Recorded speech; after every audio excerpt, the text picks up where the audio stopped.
All right, welcome to session number 19 of our study of Revelation. Tonight we're going to be covering Revelation chapters 17 and 18. Yes, you read that correctly. We're going to cover two chapters tonight. How about that? Yeah, some of you laugh because you know I can take a Wednesday night to cover two verses, but such is the book of Revelation.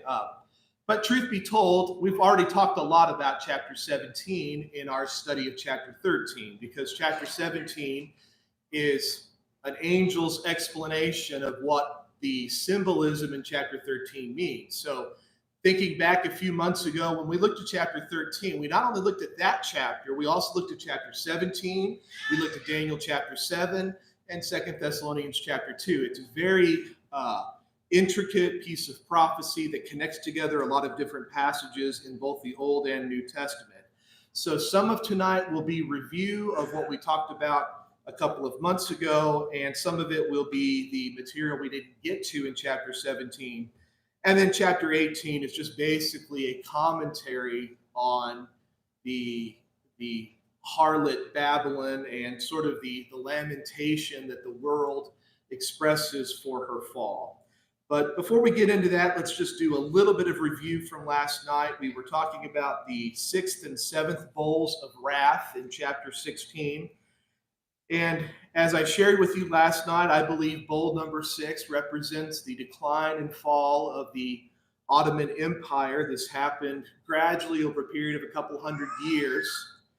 And the decline of the Ottoman Empire makes way for the modern kingdoms of the Middle East. Once that empire had fallen at the hands of the British and the French divided that conquered territory up into the modern nations that we have in the Middle East today.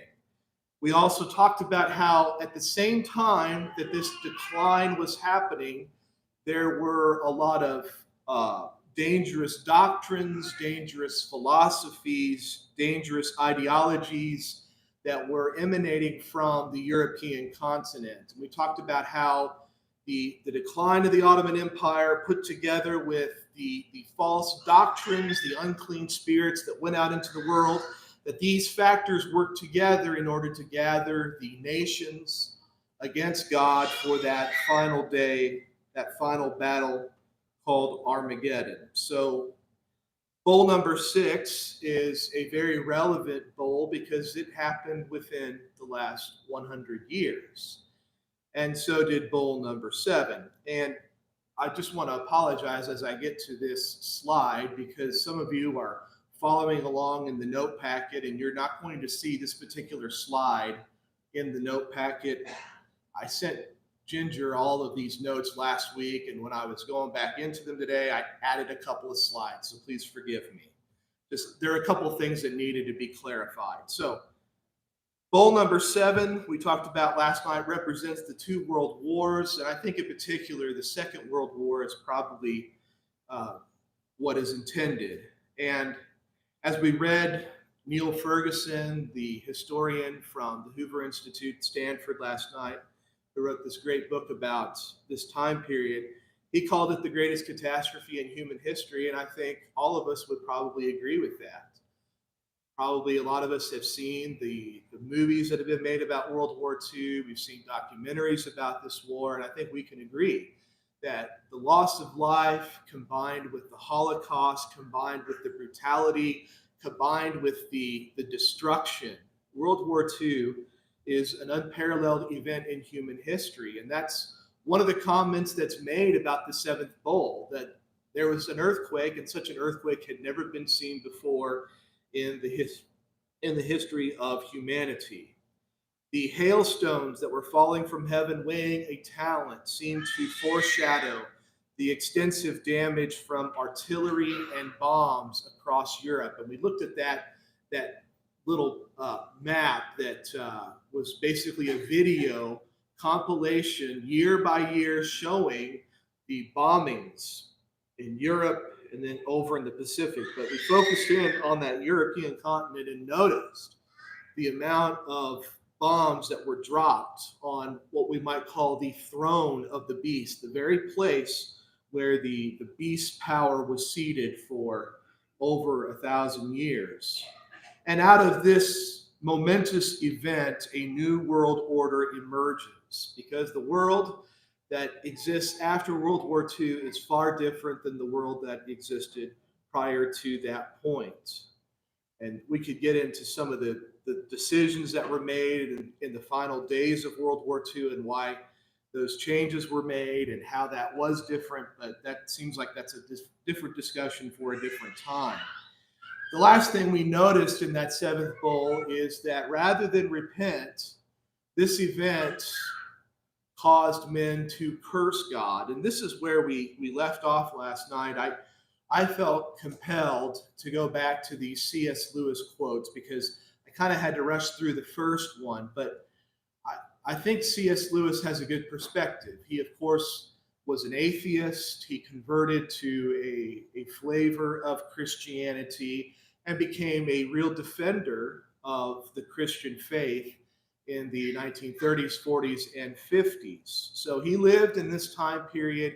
He saw what things were like on the European continent before these things happened. And in 1953, he penned a series of letters called the Latin Letters. And this is what he has to say, reflecting back on the Second World War and what had transpired since then. But this did not happen without sins on our part. For that justice and that care for the poor, which most mendaciously the communists advertised, we in reality ought to have brought about ages ago. Basically, what he's admitting in that statement is the communists have had a point. We have not taken care of the poor as we should have. Continuing on, but far from it, we Westerners preach Christ with our lips. With our actions, we brought the slavery of mammon. So he's decrying the materialism that has come to characterize Western culture. And of course, that hasn't changed very much. He's basically saying Western culture has been a bunch of hypocrites. We've preached Christ with our lips, but we have pursued money. We have been greedy. Continuing on, we are more guilty than the infidels. For to those that know the will of God and do not do it, the greater the punishment. Now the only refuge lies in contrition and prayer. Long have we erred. In reading the history of Europe, its destructive succession of wars, of avarice, or fratricidal persecutions of Christians by Christians, that's something we talked about a lot in earlier chapters of Revelation, of luxury, of gluttony, of pride. Who could detect any but the rarest traces of the Holy Spirit? Basically, he's just talking about how for centuries now, Europe has claimed Christianity, but has not reflected it in its actions. They have been talking one way and living quite the opposite. In a letter later written in that same year, 1953, he says this: I certainly feel that very grave dangers hang over us. This results from the great apostasy of the great part of Europe from the Christian faith. Hence, a worse state than the one we were in before we received the faith. Let me pause there. Here he's beginning to recall the words of Peter at the end of the second chapter of 2 Peter, when Peter is talking about those who once knew God, who once were enlightened, but they have departed from the faith. And Peter says that the state of that person is worse than at the first. They are worse off now, having departed from the faith, than having never known Jesus to begin with. That's what C.S. Lewis is recalling.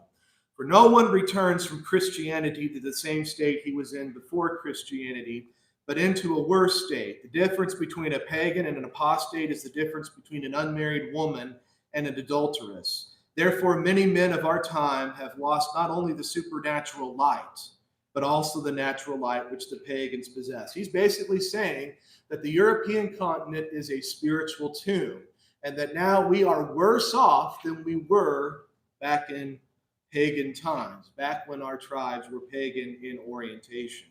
So I think that this gives a good summary of that whole idea of men blaspheming God, the atheism and the humanism that came as a result of the Second World War, I think fits that piece of the prophecy very, very well. Let's get into chapter 17, otherwise I may never get through this presentation tonight. Here we go, chapter 17, verses 1 and 2. Then one of the seven angels who had the seven bowls came and talked with me, saying, Come, I will show you the judgment of the great harlot who sits on many waters. with whom the kings of the earth committed fornication, and the inhabitants of the earth were made drunk with the wine of her fornication. Those of you who've been with us now for a few months recall that I've summed up Revelation in many different ways, but one of the ways that I've summed it up is Revelation is a tale of two women. You have the chaste virgin in chapter 12, who is clothed with heavenly glory, who gives birth to the male child. This represents the people of God bringing the Messiah into the world. And after the dragon opposes the Messiah, tries to kill him, the dragon is cast out of heaven. He persecutes God's people, drives them into the wilderness where God has created a refuge for them. This woman represents the people of God. The people of God prior to Jesus, the Jewish people with whom God had a covenant relationship. And then after Jesus, after his resurrection and ascension to the right hand of God, that woman represents the church. But that woman is contrasted with this woman in chapter 17, a woman who is called a harlot, who is the mother of harlots. And this woman represents apostasy. She represents rebellion against God. So you have two women in the book of Revelation, and you also have two cities. With apologies to Mr. Dickens, Revelation is also a tale of two cities. You have in chapter 11, verse number 2, the holy city, the heavenly Jerusalem, that's identified later in chapter 21, verse number 2. And then you also have what's called the great city. The holy city and the great city are two different cities. The great city is manifest in places like Sodom. It's manifest in places like Egypt and Jerusalem and Babylon. These are representative, once again, of the rebellion of mankind against God's directives. And I think each of those examples, you can see how they would be examples of that very thing.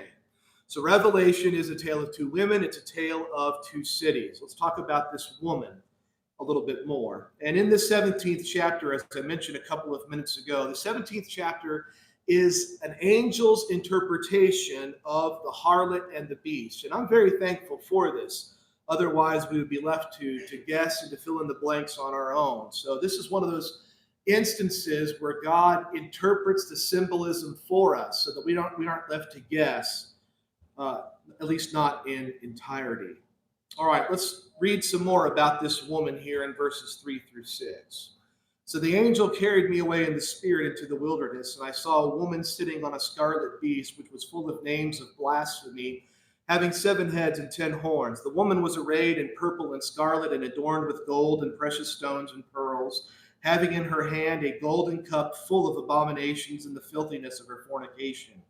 And on her forehead a name was written, Mystery, Babylon the Great, the mother of harlots and of the abominations of the earth. I saw the woman drunk with the blood of the saints and with the blood of the martyrs of Jesus. And when I saw her, I marveled with great amazement. So here we have two entities. We have a beast and we have a harlot. And the beast is that same beast we met back in chapter 13. To see all this, John is carried by the angel into the wilderness. And remember, the wilderness represents a sanctuary for God's people. So John is basically taken away to this sanctuary in order to better understand some of the things that he's seen in these various visions. And there he sees a scarlet beast. And I want you to notice that word scarlet. It's a scarlet beast having 7 heads and 10 horns. And that's going to sound familiar. That's that same beast back from chapter 13. That beast that represents an earthly power. In this case, it represents the Latin kingdom. That Latin kingdom that is identified by the number 666, which when spelled out in the Greek language, spells out the word Latinos, the Latin kingdom. It's a scarlet beast because scarlet is one of the colors of royalty. It's also the color of the dragon in chapter 12, verse 3. And if you think back to our study of chapters 12 and 13, you'll remember that the dragon has 7 heads and 10 horns, and the beast has 7 heads and 10 horns. The dragon is a red dragon. The beast is a scarlet beast. So the beast is a manifestation of Satan's power in the world. Satan works through the kingdoms of this world in order to accomplish his purpose. That's the message that's being communicated to us. But this woman, this harlot, is sitting on the heads, sitting on the scarlet beast, verse 3. And what I think that represents is the beast is subservient to the woman. She is in a position of power, in a position of authority. She is directing the beast wherever it will go. She herself is clothed in purple and scarlet, so she is clothed as a queen. In fact, in chapter 18, she's going to call herself a queen. And in her hand, she holds a golden cup. And it's with this golden cup she seduces and intoxicates the nations of this world. So you might think of that as being representative of her doctrine, of her ideology, that she draws people in and puts them under her spell, so to speak. That's the sort of imagery that the Lord is getting across to us. And she's given this name, Mystery Babylon the Great. Babylon, of course, takes us back to Genesis chapter 11, to the Tower of Babel. And the Tower of Babel is the first recorded rebellion against God after the flood. After the flood, mankind is united by a single language. Everybody is sticking together. It appears, or at least it's inferred or implied, I should say. It's implied that they're led by a man named Nimrod, who builds not only Babylon, but builds a few other cities as well. Nimrod appears to be sort of an archetype for the ungodly king. And you see that archetype pop up in other places in the Old Testament in particular.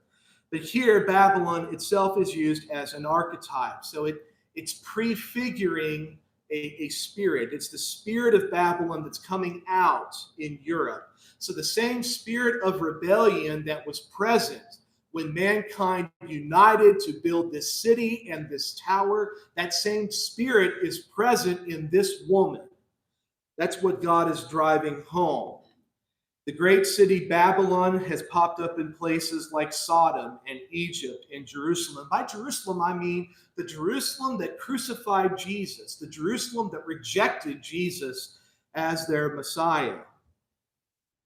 In 18, verse 24, in this harlot Babylon was found the blood of the prophets and saints and of all who were slain on the earth. So she is held responsible for the persecution of God's people for all time. So it's the spirit of apostasy, the spirit of rebellion, this spirit that leads people who think that they're doing God's will, but in fact are rebelling against him, even to the point that they will kill their so-called fellow Christians.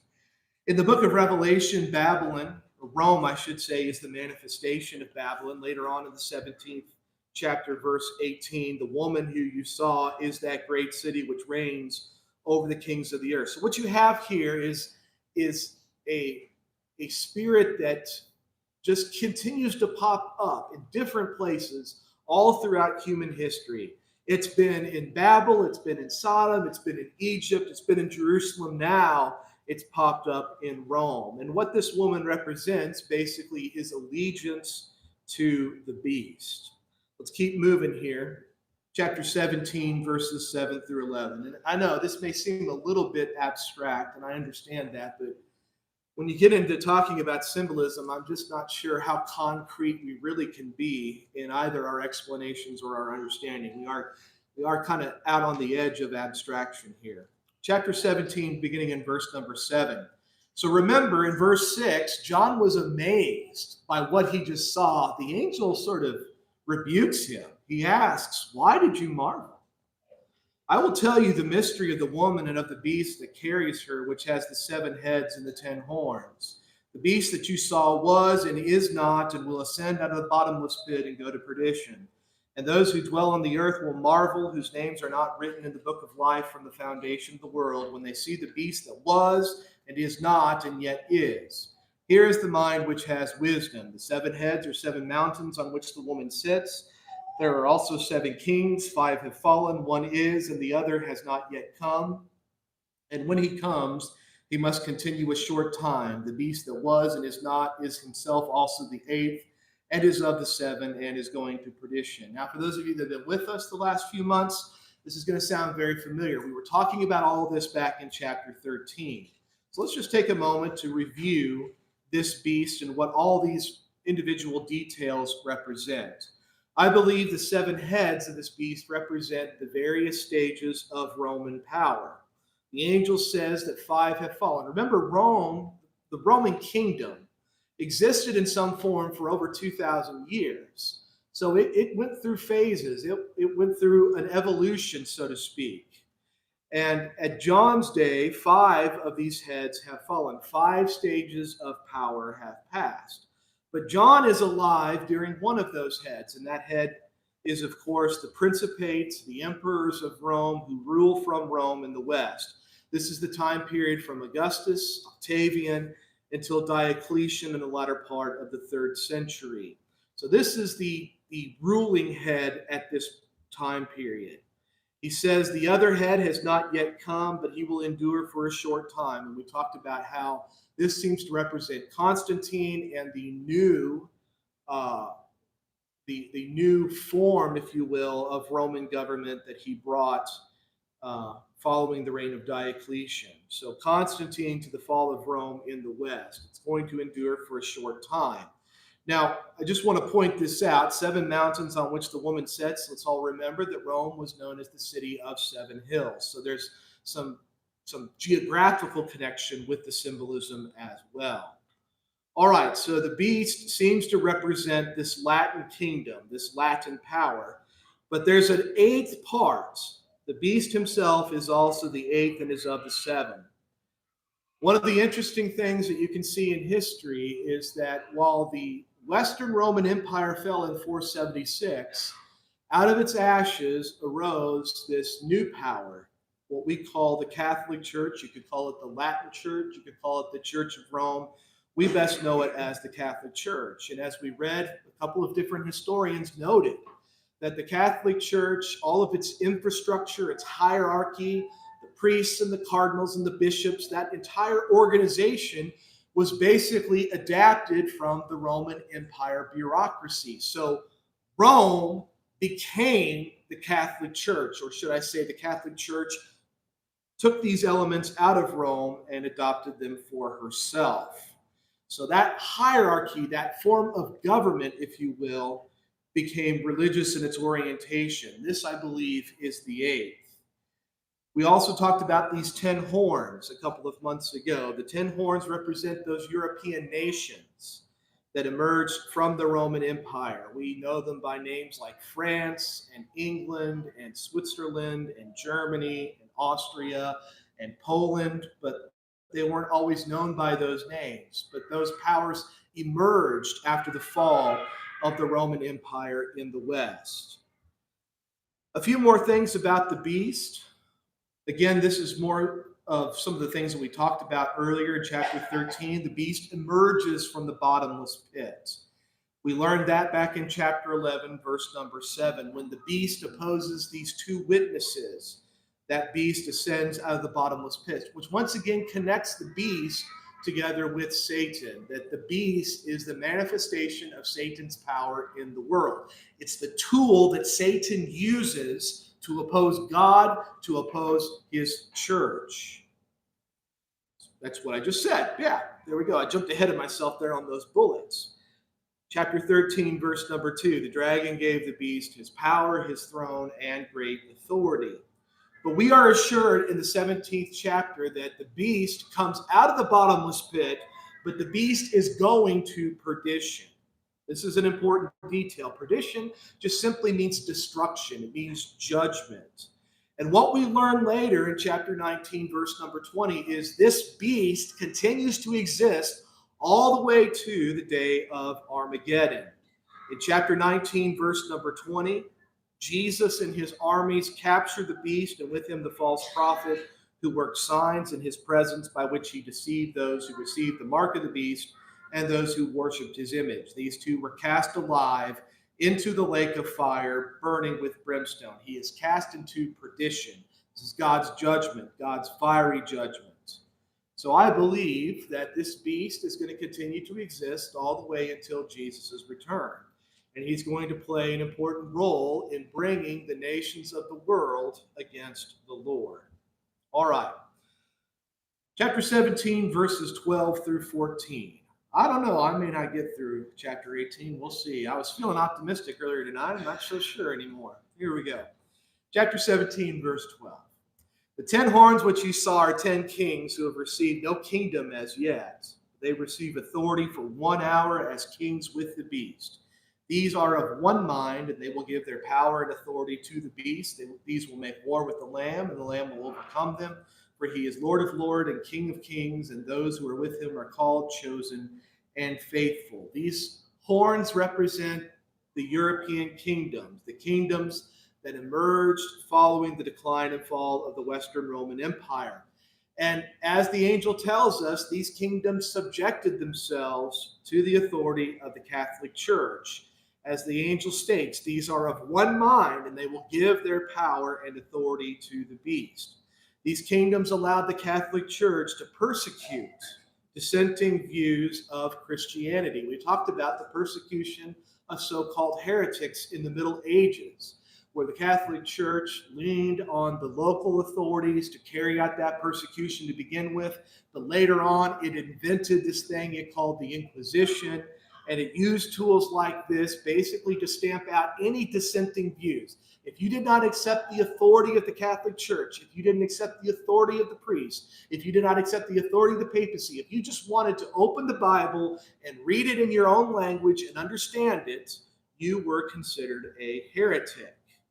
As the angel says, these kingdoms will make war with the Lamb. And I want you to notice, we talked a lot about these kingdoms making war against the church, but I want you to notice they make war with the Lamb. And that reminds me of something that Jesus said to his apostles.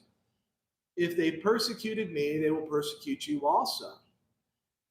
If they reject you, they're not really rejecting you. Who are they rejecting? They're rejecting Jesus, right? So any persecution against the church is really a persecution of Jesus himself. So you have them making war with the Lamb.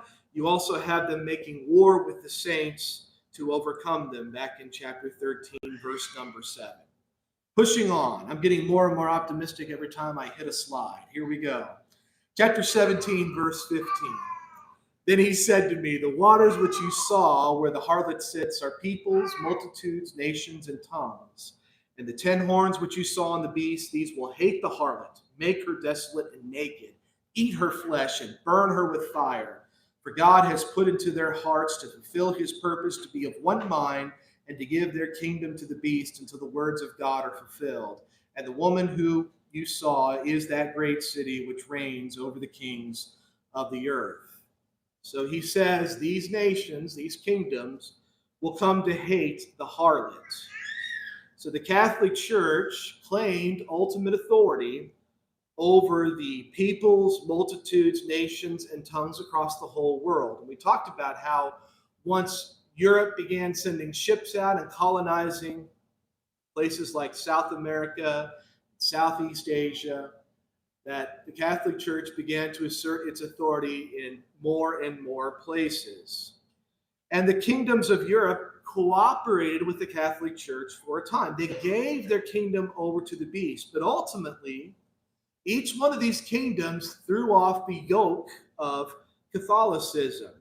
We talked about the Protestant Reformation in trumpet number 6. We talked about the French Revolution in bowl number 1. We discussed the Italian unification, which was symbolized by bowl number 5. Each one of these is an important moment. Each one of these is basically the nations of Europe saying, we're done with you. We're not going to have the same relationship with you any longer. And indeed, that is the case. As we've discussed a couple of different times, the last couple of nights, Europe really is a spiritual tomb to this day. I was listening to a podcaster the other day who had visited Europe many times, and he basically said Europe is a museum filled with people that just don't seem all that excited to be alive. I don't know if that's been your experience, those of you who have visited Europe, but that was his take, and there may be some truth to that. Anyways, Let's continue on in chapter 18, verse number 1. After these things, I saw another angel coming down from heaven, having great authority, and the earth was illuminated with his glory. And he cried mightily with a loud voice, saying, Babylon the Great is fallen, and has become a dwelling place of demons, a prison for every foul spirit, and a cage for every unclean and hated bird. For all the nations have drunk the wine of the wrath of her fornication. The kings of the earth have committed fornication with her, and the merchants of the earth have become rich through the abundance of her luxury. Babylon the Great is fallen, is fallen. This is a lamentation. Well, it's not really a lamentation in this case. In this case, it's basically a commentary on what has happened. So what's interesting about this angel is he descends, he illuminates the earth with heavenly glory. And I think that's an important little detail that can be easily overlooked. Basically, what the angel is doing is he's casting light to drive out the darkness. He's exposing this harlot for what she is. And that puts me in mind of passages like Ephesians 5:13, that all things that are exposed are made manifest by the light, for whatever makes manifest is light. And Jesus' words about light and darkness in chapter 3 of John, verses 19 through 21. For everyone who practicing evil hates the light and does not come to the light, lest his deeds should be exposed. That's John 3:20. So here you've got this angel illuminating the earth with heavenly glory. He is exposing the deeds, the misdeeds of this great harlot. And we have a fulfillment of what was declared back in chapter 14, verse number 8. Chapter 14 is a prediction of what's going to happen, and that's happened in the 7 bowls of wrath in between chapter 14 and chapter 18. Now we're reflecting back on the reduction of Babylon. So with the 7th bowl, the Catholic Church and the kingdoms of Europe are basically a shell of their former selves. So these kingdoms that cooperated together with the beast, that had the mark of the beast on their forehead, on their right hands, they pledged their allegiance to them. They have gone through this judgment of God executed over a period of about 150 years, and they are just not what they once were. They became a dwelling place of demons, a prison for every foul spirit, and a cage for every unclean and hated bird. So this basically points to moral decay and spiritual corruption. Chapter 18, verse number 4. And this is something that I mentioned back in chapter 13. There's an invitation here that I think is really important to note, and we'll talk some more about it on the next slide. And I heard another voice from heaven saying, Come out of her, my people, lest you share in her sins, and lest you receive of her plagues. For her sins have reached to heaven, and God has remembered her iniquities. Render to her just as she rendered to you, and repay her double according to her works. In the cup which she has mixed, mix double for her. In the measure that she glorified herself and lived luxuriously, in the same measure give her torment and sorrow. For she says in her heart, I sit as a queen, and am no widow, and will not see sorrow. Therefore her plagues will come in one day, death and mourning and famine, and she will be utterly burned with fire. For strong is the Lord God who judges her. The invitation is in that 4th verse. Come out of her, my people. This is an echo of something that God says to the prophet Jeremiah in Jeremiah chapter 51. And remember, Jeremiah was living during the time when Jerusalem was in its last days. The Babylonians were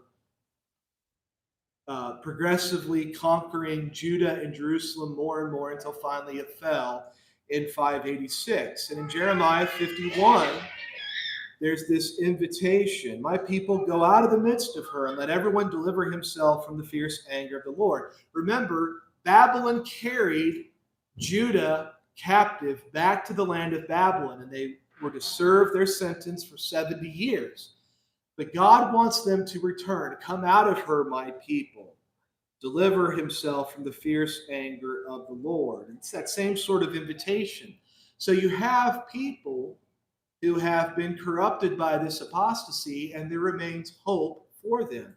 I don't know about you, but I know several people who have converted from Catholicism down through the years. There are people who will begin to see this system, this kingdom, this Latin church for what it really is. We should hold out hope that there are people who will come to the Lord even to this day. This is an echo of chapter 13, verse number 9. If anyone has an ear, let him hear. So listen to the warnings of Scripture. Heed the warning of chapter 14, verses 9 through 11.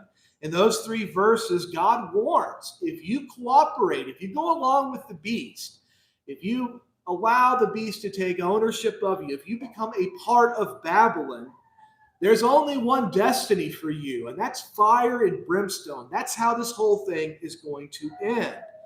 If anyone has an ear, let him hear. Listen, because the faithful will be rewarded. Those who resist the beast, those who do not give in, those who keep themselves clean and pure, they will be rewarded. Come out of her, my people, lest you share in her sins, and lest you receive of her plagues. So this is a call to repent, a call to be sanctified. And as I was thinking about this earlier today, it reminded me of what Paul says in 2 Corinthians chapter 6, verses 14 through 18, where he warns about being unequally yoked together with unbelievers. For what fellowship has righteousness with lawlessness? And I could go on, but we're running out of time. Same sort of idea. Repay her double, because her sins have reached to heaven. You might remember in the description of the city of Babel in Genesis chapter 11, verse number 4, they were building a city with a tower that reached into the heavens, right? So you can just sort of imagine the sins of Babylon have just piled up like that proverbial Tower of Babel. It has reached to heaven. So it wasn't a building that reached to heaven, but rather their sins. And this passage just put me in mind of what Paul says in Galatians chapter 6, verses 7 and 8. Whatever you sow, that is what you will reap. And that's certainly the case with the harlot. But she is living, I guess you might say, in sort of disbelief, like she's denying reality.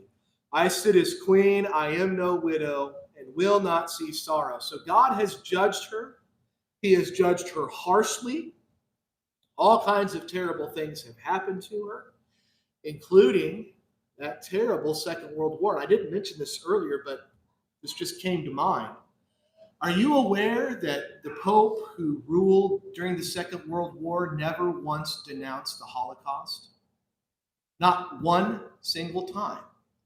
And we know for certain that he knew the Holocaust was happening. He never once said a word. And in fact, the Catholic Church, at least elements within the Catholic Church, cooperated with the Nazis because they were basically playing a political game.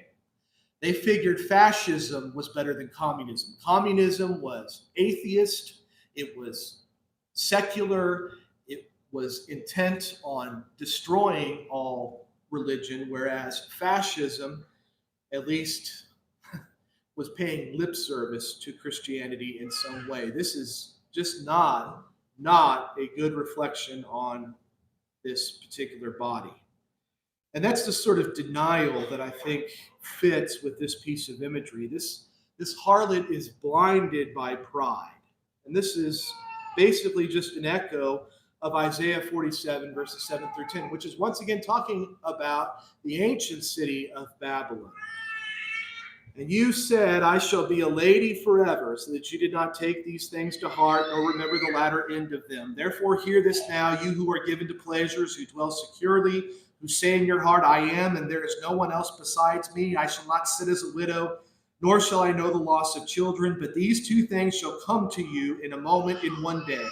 The loss of children and widowhood, they shall come upon you in their fullness, because of the multitude of your sorceries, for the great abundance of your enchantments. For you have trusted in your wickedness. You have said, no one sees me. Your wisdom and your knowledge have warped you. And you have said in your heart, I am, and there is no one else besides me. This is talking about the physical, the actual city of Babylon. This is Isaiah prophesying about basically Babylon denying what's about to happen. And what's interesting is, Remember, Babylon fell in what? It fell in a single day. You remember that? It's a story in Daniel chapter 5. I think Mark may be taking you through the book of Daniel right now. But the story in Daniel chapter 5 is you have the last king of Babylon throwing the feast. And that night, he's got some priests that decide they're tired of this king, so they open up the gates and let the Medo-Persian army in, and Babylon falls in a single day, just as Isaiah predicted. So it's that same sort of denial that they cannot be defeated, that they will always be in this position. It's that same spirit that's manifest in the Catholic Church. In Jeremiah chapter 16, verses 17 and 18, Jeremiah is talking about the consequences for Jerusalem and Judah. Remember, Jerusalem and Judah were caught up in apostasy, right? God says, my eyes are on all their ways. They are not hidden from my face, nor is their iniquity hidden from my eyes. And first I will repay double for their iniquity and their sin, because they have defiled my land. They have filled my inheritance with the carcasses of their detestable and abominable idols. God does not put up with apostasy. And he makes sure those who are responsible for it pay, and pay dearly. Chapter 18, verse number 9. Got to get moving here. The kings of the earth who committed fornication and lived luxuriously with her will weep and lament for her when they see the smoke of her burning, standing at a distance for fear of her torment, saying, alas, alas, that great city Babylon, that mighty city, for in 1 hour your judgment has come. So here you have the kings of the earth. Now they are mourning. Now they are lamenting the fall of Babylon, because they had a very beneficial relationship with the Latin Church. The monarchies of Europe benefited from the Latin Church. They worked hand in glove for centuries. But they eventually abandoned Babylon. That's what's depicted for us in bowl number 7. Chapter 16, verses 19 and 20, and great Babylon was remembered before God to give her the cup of the wine of the fierceness of his wrath. And every island fled away, and the mountains were not found. That idea of the islands fleeing away and the mountains not being found, that basically represents the nations abandoning Babylon. It's commented again in chapter 17, verse 16. The 10 horns, those 10 European kingdoms, which you saw in the beast, these will hate the harlot, make her desolate and naked, eat her flesh, and burn her with fire. It seems to me that they continue with this disdain for the Catholic Church even to our present moment. In chapter 18, verses 11 through 14, the angel continues to comment about the fall of Babylon. The merchants of the earth will weep and mourn over her, for no one buys their merchandise anymore, merchandise of gold and silver, precious stones and pearls, fine linen and purple, silk and scarlet, every kind of citron wood, every kind of object of ivory, every kind of object of most precious wood, bronze, iron, and marble, and cinnamon and incense, fragrant oil and frankincense, wine and oil, fine flour and wheat, cattle and sheep, horses and chariots, and bodies and souls of men. The fruit of your soul longed for has gone from you, and all of the things which are rich and splendid have gone from you, and you shall find them no more at all. You might remember back in chapter 13, we talked about how the Catholic Church, if you weren't with the program, if you were a heretic, if you were a dissenter in any sort of way, they restricted what you were able to do in society. That second beast in Revelation chapter 13, this is the one who causes people to not be able to buy or sell. You had to have the mark of the beast. Remember, a mark represents allegiance or ownership. So if you did not go along with the program, if you were a heretic, if you were a Jew, if you were a Muslim, if you were of any other stripe of either Christianity or any other faith within Europe, you basically were excluded from society, including commerce. That mark 666 again represents the Latinos, the word Latinos, the Latin Empire, the Latin Church, the Church of Rome, and the Catholic Church. And as we go back to chapter 13, remember, this beast was controlling the financial system of Europe. He causes all, both small and great, rich and poor, free and slave, to receive a mark on their right hand or on their foreheads, that no one may buy or sell except the one who has the mark or the name of the beast or the number of his name. Here is wisdom. Let him who has understanding calculate the number of the beast, for it is the number of a man. His number is 666. And this had a real lasting economic impact. People were profiting off of their allegiance, over their alliance with the beast. But if you didn't go along with it, this carried with it a lasting economic impact. We didn't talk much about the Spanish Inquisition. It was a fairly significant event in European history. It lasted for a little over 300 years, 1478 to 1834.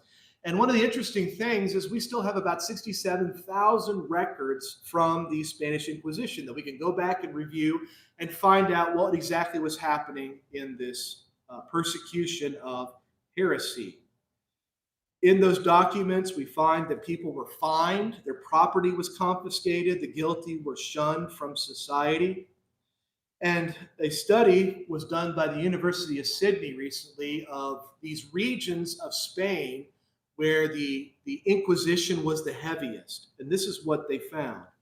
While the suffering of the accused and convicted was the single most important result of persecution, our findings suggest its effects live on. Even now, 200 years on from the Spanish Inquisition, the locations affected appear to be poorer, more religious, less educated, and less trusting. That's quite a statement.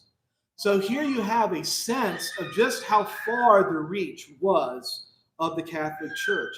Not only were they suppressing people a couple hundred years ago, but that persecution has had lasting effects. These regions where heresy was the strongest, where the Inquisition was the strongest, they continue to be the poorest, more religious, less educated, and less trusting areas in Spain. That just gives you a sense of how powerful this entity was and how far its reach extended.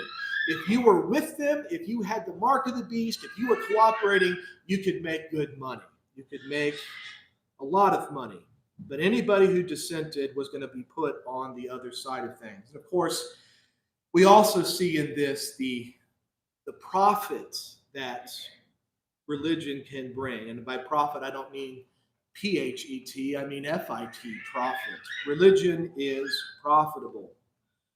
What does Peter say about false teachers in 2 Peter chapter 2, verses 14 and 15? They have eyes full of adultery, and they cannot cease from sin, enticing unstable souls. They have a heart trained in covetous practices and are accursed children. They have forsaken the right way and gone astray, following the way of Balaam, the son of Beor, who loved the wages of righteousness. We've talked about in the past how the Catholic Church was the largest landowner in Europe at one time. The Papal States, which we talked about a little bit last night, and other holdings enriched the Vatican's coffers. Monasteries and nunneries during the Middle Ages became very profitable. If they were managed by a shrewd manager, they could do all sorts of things to make money. And I'm not just talking about like tithes and donations. I'm talking about actual commerce. They could make things. They could train horses, for example. They could have a dairy. The nunneries would make clothing for the nobility. These became very profitable enterprises. And of course, during this time, the church was living tax-free while demanding a tithe from parishioners. So you have money that's just corrupted this whole institution. And that's what Peter tells us to expect from false teaching. In chapter 18, verse number 15, continuing on commenting about Babylon, the merchants of these things who became rich by her will stand at a distance for fear of her torment, weeping and wailing, saying, Alas, alas, the great city that was clothed in fine linen, purple and scarlet, and adorned with gold and precious stones and pearls. For in 1 hour such great riches came to nothing. Every shipmaster, all who travel by ship, sailors, and as many as trade on the sea, stood at a distance and cried out when they saw the smoke of her burning, saying, What is like this great city?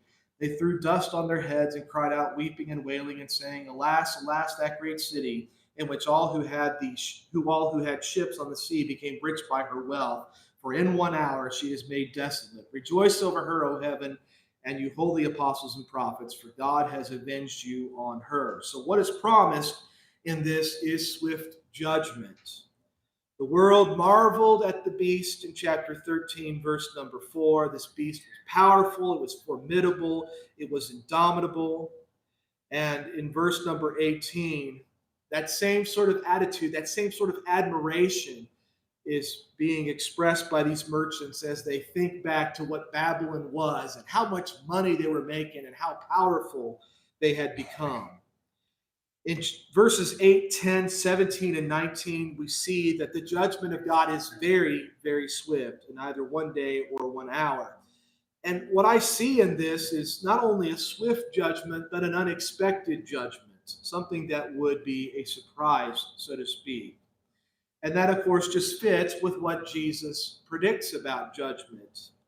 Usually the people who are surprised by judgment are the ones who are responsible for these sins. The master of the servant will come on a day when he is not looking for him, and that is in an hour that he is not aware of. And that particular parable is important because it's talking about a servant in the house of this master.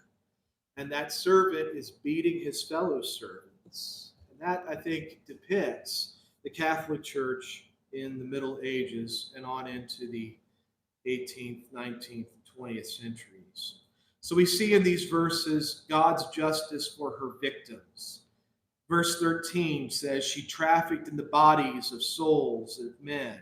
Verse 20 invites the heavens to rejoice over her. The apostles and prophets, for God has avenged you on her. Remember, the Catholic Church was just a continuation of the Roman Empire. The Roman Empire, basically in the West, just morphed right into the Catholic Church. So God is holding this entire Latin system responsible for all the persecution of the church, beginning with the apostles and prophets and carrying down to the present day. And verse 24 says, in her was found the blood of the prophets and saints and of all who were slain on the earth. Something that is also stated in chapter 17, verse number 6. And this just reminds us that this whole idea of Babylon, even though in this particular case it represents those who departed from the faith, who gave into apostasy, who've rebelled against God, that Babylon is bigger than just this particular manifestation. We're talking about the spirit of apostasy across all ages, since, if you will, since the flood cleansed the earth. We're talking about a general spirit of rebellion against God. As Jesus says concerning the generation of Jews that he lived in Luke chapter 11, verses 50 to 51, he says, the blood of all the prophets, which was shed from the foundation of the world, may be required of this generation, from the blood of Abel to the blood of Zechariah, who perished between the altar and the temple. Yes, I say to you, it shall be required of this generation. This is the same sort of idea that this spirit has manifested itself in Jerusalem as well, and Jesus holds them responsible, holds that spirit of rebellion responsible for the death of the righteous down through the centuries at the hands of others. All right, I am going to finish this chapter. I got 3 minutes. Here we go. Chapter 18, verse 21. Here we go. Then a mighty angel took up a stone like a great millstone and threw it into the sea, saying, thus with violence the great city Babylon shall be thrown down and shall not be found any more. The sound of harpists, musicians, flutists, and trumpeters shall not be heard in you any more. No craftsman of any craft shall be found in you any more. And the sound of a millstone shall not be heard in you any more. The light of a lamp shall not shine in you any more. And the voice of bridegroom and bride shall not be heard in you any more. For your merchants were the great men of the earth. For by your sorcery all the nations were deceived. And in her was found the blood of the prophets and saints and of all who were slain on the earth. So God's judgment is final and decisive. Babylon shall not be found anymore. And we're going to see that later on in the 19th chapter. All signs of life are going to be extinguished, from musicians to artists to weddings. All of these things are going to cease. And that statement, by your sorcery, all the nations were deceived. We talked about back in chapter 13 how the Catholic Church has long claimed to continue to have miraculous powers. Even their celebration of communion, which they call the Eucharist, they believe that the priest miraculously changes the bread into the literal body of Jesus and the wine into the literal blood of Jesus. And that's the sorcery that we're talking about. It's the same sorcery, going back to chapter 13, verses 13 and 14, that the false prophet, the second beast, the papacy, also claims. He performs great signs, so that he even makes fire come down from heaven on the earth in the sight of men. He deceives those who dwell on the earth by those signs which he was granted to do in the sight of the beast, telling those who dwell in the earth to make an image to the beast who was wounded by the sword and lived. All people were deceived by Babylon, even the wealthy and powerful. And yet the invitation still remains. Come out of her, my people. It's still possible for people today to realize what this system has been, what it continues to be. And if they'll just simply open their Bibles and study it, they can see for themselves that God's plan is simple, and it's about the exact opposite of what they've been experiencing in their lives. So this is Babylon the Great, the mother of all harlots and abominations on the earth. I know that was pretty quick. I needed to get through those 2 chapters, though, to get to chapter 19. So my plan for the upcoming 2 nights, tomorrow night we'll cover chapter 19. And then on Thursday night, we have the night that many of you have been waiting for. We're going to talk about chapter 20. And, we'll just see how the next 2 nights go. That may bleed a little bit over into Friday night, but my hope is to finish the book Friday night. We'll see how it goes. I think you're going to really enjoy chapters 19 and 20. I know I really enjoyed putting that study together. So I think tonight was probably the hardest night of the week. I got to admit, when I was putting this together, I thought, I'm feeling kind of sorry for these people because I knew it was going to be a lot of scripture, a lot of review, a lot of information. So I'm really glad Mark is streaming this for us so we can go back and watch these videos again. I need to ring the bell as I promised. All right, I'll throw it open real quick. Anybody have any questions? As the kids are coming up, we have probably maybe a minute or two if you have anything you'd like to discuss. I don't have my glasses on, so if I don't call you by name, just don't hold anything against me, please. Anybody got anything they want to say?